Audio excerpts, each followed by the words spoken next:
Magkano nga ba ang nagastos namin at kung ano-ano nga yung mga na-experience namin dito nga sa Bolinao, Pangasinan?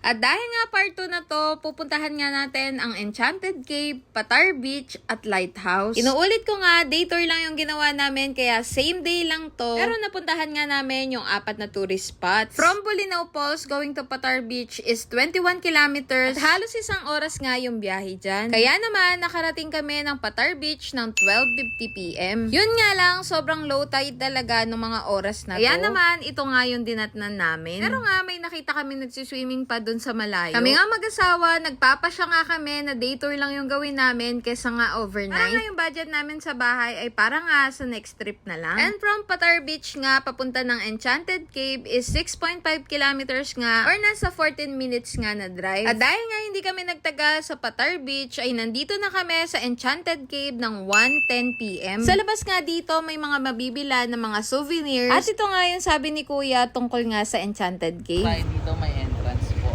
200 ang isang tao kapag walang ligo. Kapag may swimming, 250. Closing time natin hanggang 5 PM, sir. Tapos meron na tayong pila, 1:30 pa kayo makakapag-swimming sa cave.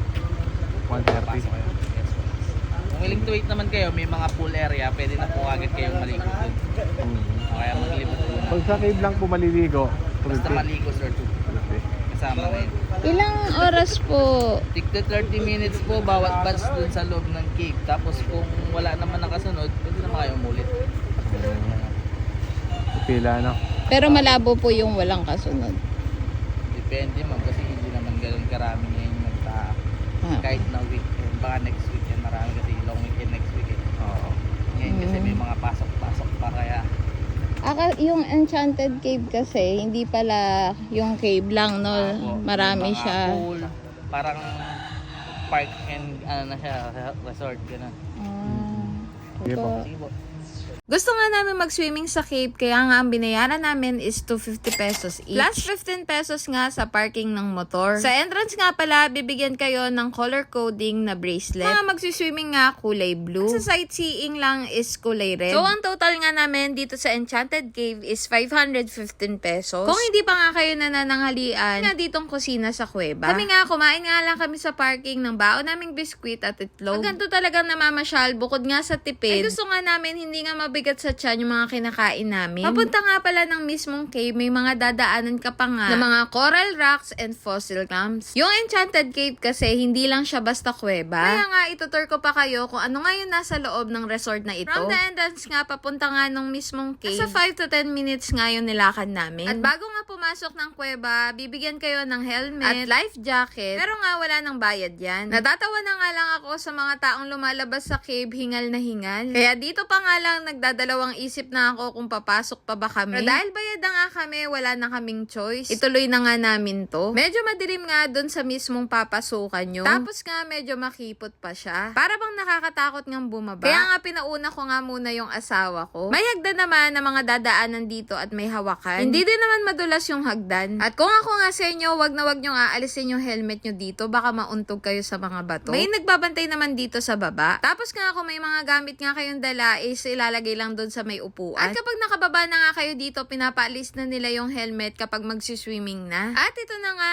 ang Enchanted Cave. Para nga sa first time na makapasok nga ng cave, grabe, nakaka-amaze talaga. And at the same time nga, medyo nakakatakot. Syempre nga, hindi nga namin alam kung anong mga hayop na nandito. Pwedeng may mga ahas o paniki. Pwedeng may mga crocodile. Wala naman. Yun lang yung mga tumatakbo sa isipan ko. At kung pupunta nga kayo dito, magbaon kayo ng sarili nyong goggles. Para nga makita nyo yung pinakailalim. At sorry na nga, ito na nga yung pinaka-the best shot namin dun sa ilalim. Yung tubig nga pala dito, hindi nga malamig. Hindi din siya maalat, ay tinikman.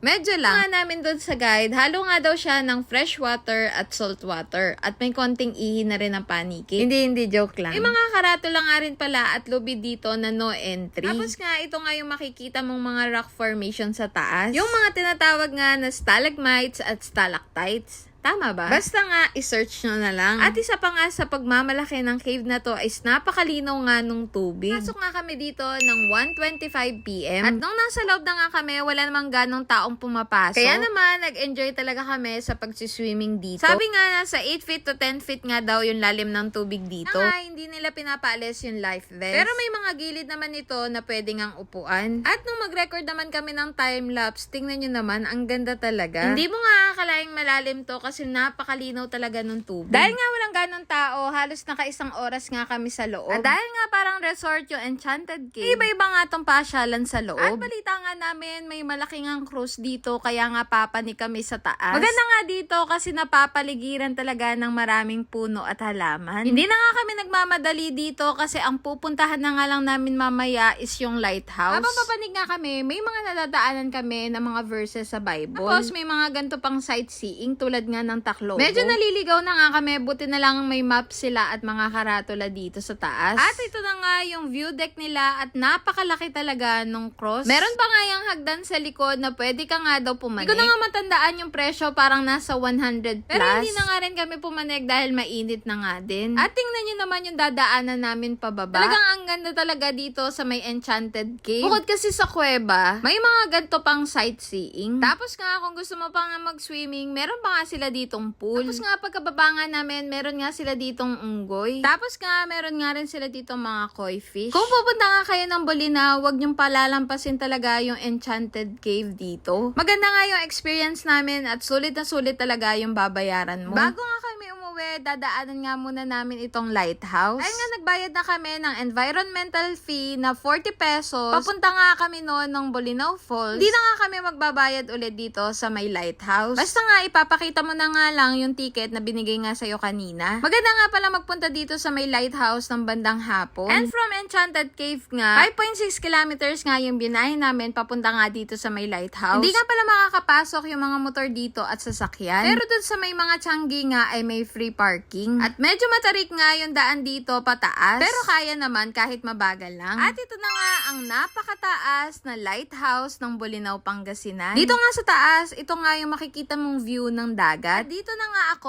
magko-costing. Gastos reveal na nga day tour sa Bolinao, Pangasinan. Para nga sa gas namin, balikan na is 700 pesos. Para sa food naman, Jollibee, itlog, biskwit, may baon kaming tubig, 500 pesos. Sa Bolinao Falls, 1, 2, 3, including vest and parking, nasa 310 pesos. Sa Enchanted Cave naman is 515. Sa lighthouse or environmental fee is 40 pesos. Sa Patar Beach, hindi din naman kami nakaligo kaya wala kaming bayad doon. For a total of 2,065 pesos, good for 2. O diba parang kumain lang kayo sa labas at nagsine? Yun lang, this is Jodongo. Salamat sa panonood and follow for more.